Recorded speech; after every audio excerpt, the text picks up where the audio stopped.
Now we're going to solve systems of equations with three variables. Whoa! This one's actually one of my favorite things. Now, the nice thing is after you do a few of these, when you go back to the ones with two variables, you're like, oh my gosh, this is the easiest stuff ever. So remember the whole goal of two variables was to get it down to an equation where it was just one variable. So we went from x and y down to an equation that was either all x's or all y's. We solved that, and then we went back to solve the other variable. Same thing here. We're going to try to pare it down from three variables down to two, and then get the two down to one.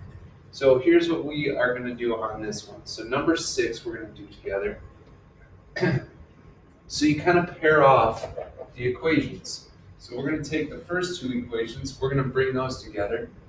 X minus 2y plus 9z equals negative 15, and negative 2x plus 2y plus 6z equals negative 10. So we are going to have to choose a variable to cancel out. You can get the x's, the y's, or the z's to cancel out. But we're also going to pair together the second and third equation over here. So negative 2x plus 2y plus 6z equals negative 10, and 8x minus 3y plus 2z equals negative 32. Now, in this set of equations, we're going to have to get rid of the same variable. So if you're trying to get the x's to go away in the first set, then get rid of the x's in the second set. So what I like to do is when I look at the problem, I kind of look in the columns here. I'm like looking at the x's. I'm like, well, will those all be pretty easy to match up? Sure. I mean, they could all go into 8, so that's not a bad one. The y's, it's like you have 2's, those would match nice, but then this is like 2 and 3, so you'd have to multiply both equations. So I'm not going to choose the y's first. And then the z's, they're all different, so we're going to have to multiply all the equations. So me personally, which any of those would work, I personally would go with the x's though to get rid of first. So that's what I'm going to do here. So we're going to multiply this equation by 2 so we can get the x's to go away. So that would give us 2x minus 4y plus 18z equals negative 30. Now if I kind of work on these two, if I add them together, no x's, negative 2y plus 24z equals negative 40. And we'll come back to that. So over here, I'm also going to get rid of the x's.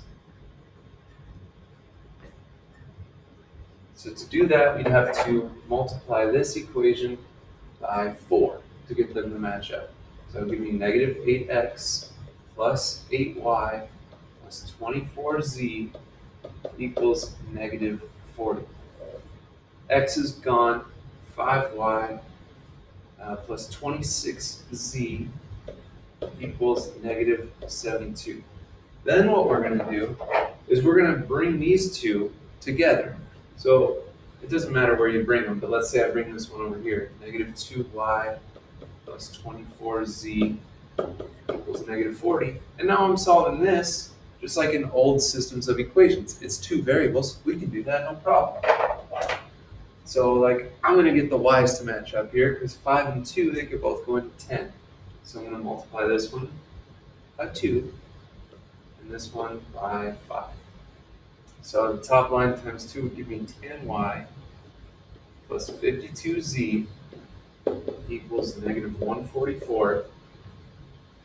Bottom 1 times 5 would give me negative 10y plus 120z equals negative 200. So if I mark on this, we'd have no y's. We'd have 172z equals negative 344. So we solve that by dividing by dividing by 172, and we get z equals negative 2. Great. We got one letter.